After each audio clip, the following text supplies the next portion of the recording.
Welcome back to my channel again, Cyberbug Cyber Secure. We are finding bugs, that's why we are Cyberbugs.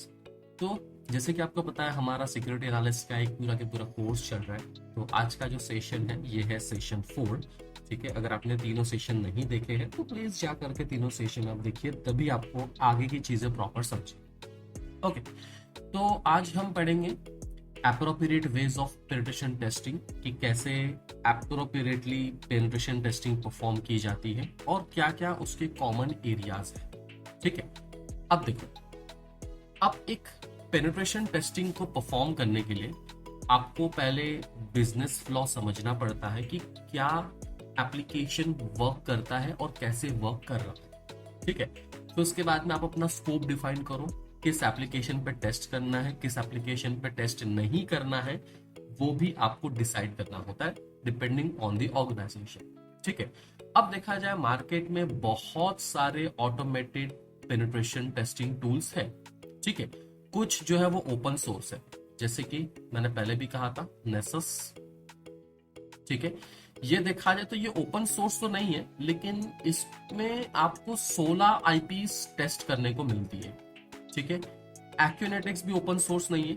ठीक है, ये भी जो है वो पेड है, लेकिन आप चाहो तो क्रैक वर्जन यूज कर सकते हो। अगर मैं ओपन सोर्स की बात करूं तो ओपन वैस ये ओपन सोर्स है। ठीक है, निक्टो ये ओपन सोर्स है, यूनिस्कैन ये ओपन सोर्स है। ठीक है, जिसमें आपको कोई पेड कोई क्रैक वर्जन यूज करने की जरूरत नहीं। ठीक है, अगर मैं अदर टूल्स की बात करूं जैसे कि इम्यूनिवेब हो गया, सिक्योरी हो गया, नेसस, एक्यूनेटिक्स, ये सारे जो टूल्स है ये बहुत ज्यादा कॉस्टली है। कुछ कम कॉस्टली है तो कुछ ज्यादा कॉस्टली है, डिपेंड करता है कि कितना वो टूल इम्पोर्टेंट है।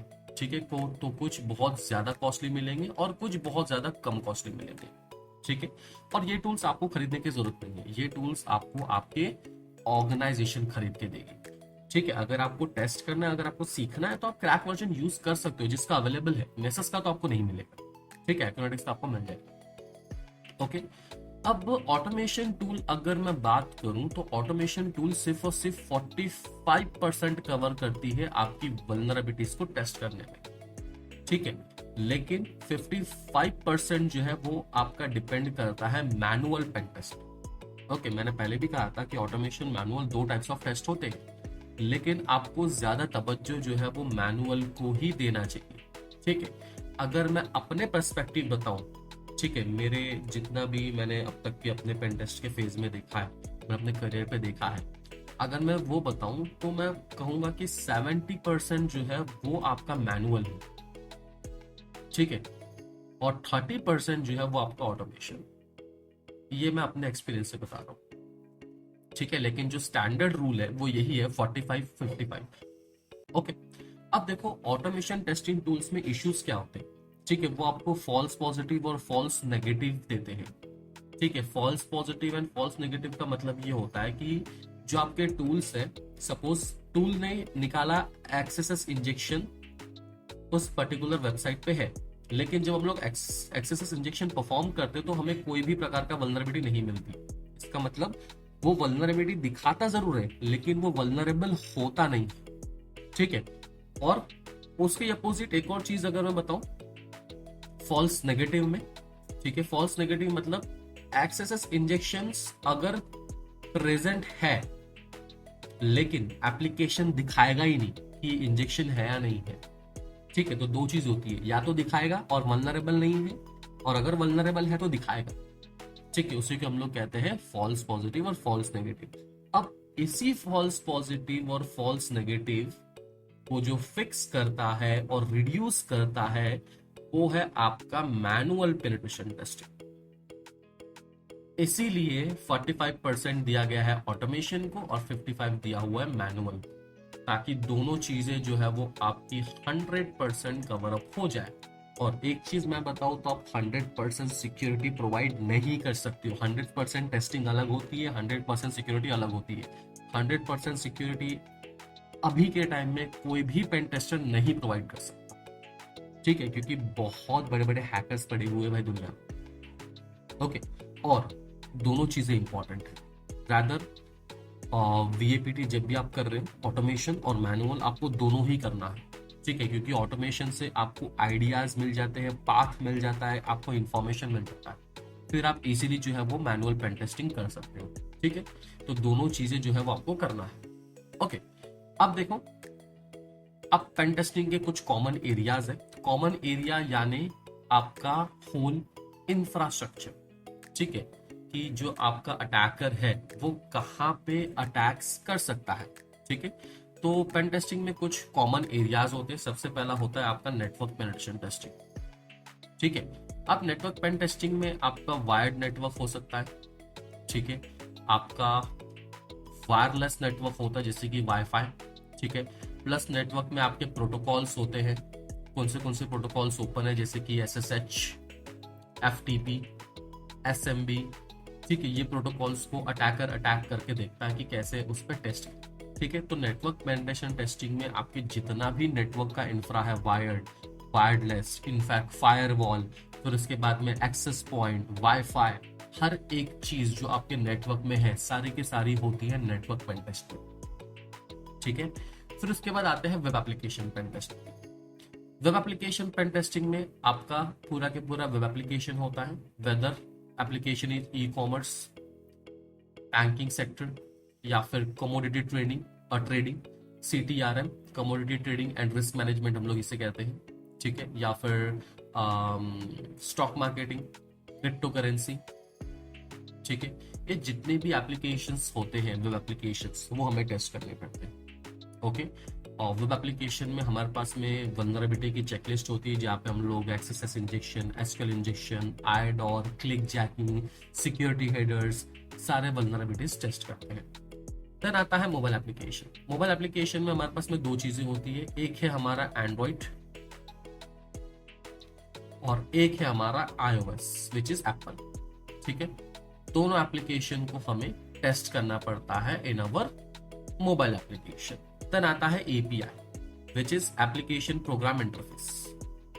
ठीक है, और ये जो एप्लीकेशन प्रोग्राम इंटरफेस है, ये क्या करता है, ये हमारे दो एप्लीकेशन के बीच में कम्युनिकेशन करता है। ठीक है, फॉर एग्जाम्पल मेरा एक कसिनो है। ठीक है, अब ये कसिनो में मैंने एक पेमेंट गेटवे रखा रेजर पे, तो ये मेरा दो एप्लीकेशन हो गया। अब जब भी कोई रेजर पे से पेमेंट करेगा तो एक API हिट होगी रेजर पे की। ठीक है, और रेजर पे भी एक API हिट करेगा कसिनो पे कि हाँ तुम्हारा ट्रांजेक्शन सक्सेसफुल है। ठीक है, तो ये जो APIs होते हैं ये कम्युनिकेशन के लिए होता है, आपके दो एप्लीकेशन, इनफैक्ट आपके डेटाबेसेस में भी कम्युनिकेट करता है।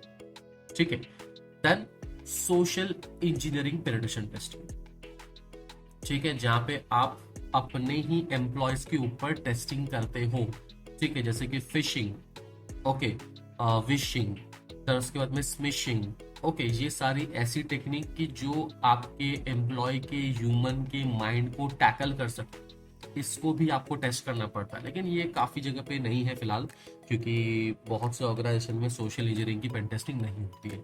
इंडिया में तो फिलहाल मेरे करियर में तो अब तक के नहीं हुई, हो सकता है कि होगी बट मुझे नहीं पता। ठीक है, तो सोशल इंजीनियरिंग टेक्निक जो है वो इंसानों के ऊपर होती है, आपके एम्प्लॉयज के ऊपर होती है। Okay, then wireless network pen testing, इसको देखा जाए तो मैं नेटवर्क में ही गिनता हूँ। ठीक है, ये आपका नेटवर्क में ही आता है। वायरलेस की जो डिवाइसेस होती है जैसे कि आपका वाईफाई, ठीक है, वो आपको टेस्ट करना पड़ता है।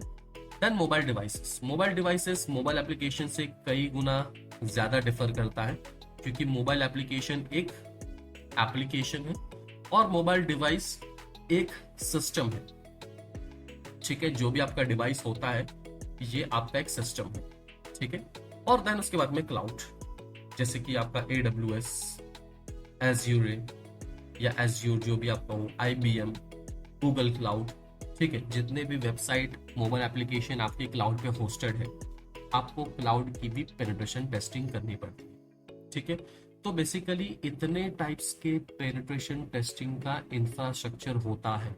ठीक है, और अगर आप एक सक्सेसफुल पेनिट्रेशन टेस्टर बनना चाहते हो तो आपको ये सारी चीजें आनी चाहिए। ठीक है, लेकिन मैं आपको कहूंगा आप नेटवर्क पढ़ो, वेब पढ़ो, मोबाइल पढ़ो, API पढ़ो, सोशल इंजीनियरिंग पढ़ो, वायरलेस पढ़ो और मोबाइल डिवाइस पढ़ो, फिर बाद में आप क्लाउड पे जाओ। ठीक है, ये पूरी की पूरी स्टेप बाय स्टेप प्रोसीजर मैंने दी हुई है। ठीक है, कि आपको क्या क्या चीजें करनी चाहिए एक सक्सेसफुल पेन टेस्टर बनने के लिए। अगर आपने ये चीजें पूरी कर लिया ना अच्छे से एकदम, तो एज एन फ्रेशर जब स्टार्ट करते हो, ठीक है, तो फ्रेशर के बारे में बात करूं तो आपको 40K तो कहीं नहीं गए। ठीक है, फिर जैसे ही आपका इंक्रीमेंट होगा आप 1 लाख तक अर्न करोगे, फिर उसके बाद आप 20 लाख तक अर्न करोगे, तो आपकी जो एक्सपीरियंस है वो बढ़ते जाएगी। ठीक है, लेकिन आपको अपने स्किल सेट बढ़ाना पड़ेगा। ओके, ये चीज आपको बढ़ानी पड़ेगी। ठीक है, तो ये है कुछ common areas of penetration testing. Okay, तो आज के लिए बस इतना ही। अगर आपको सारी चीजें पढ़नी है, सारी पेनिट्रेशन टेस्टिंग की चीजें पढ़नी है, तो आप एक बार साइबरबग्स पे विजिट करो। वहां पे सारे के सारे मॉड्यूल जो है वो दिए हुए हैं। ठीक है, 100% प्रैक्टिकल्स है। ठीक है, 1-to-1 सेशंस भी होते हैं, वीकेंड सेशंस भी होते हैं, वीकडे सेशंस भी होते हैं। ठीक है, तो आप व्हाट्सएप पे मैसेज कर सकते हो, वहां पे कॉन्टेक्ट अस का ऑप्शन आता है। ओके, तो आज के लिए बस इतना ही। अगर आपको वीडियो पसंद आए, like share and subscribe. Cyberbug cyber secure, मिलते हैं अगले वीडियो।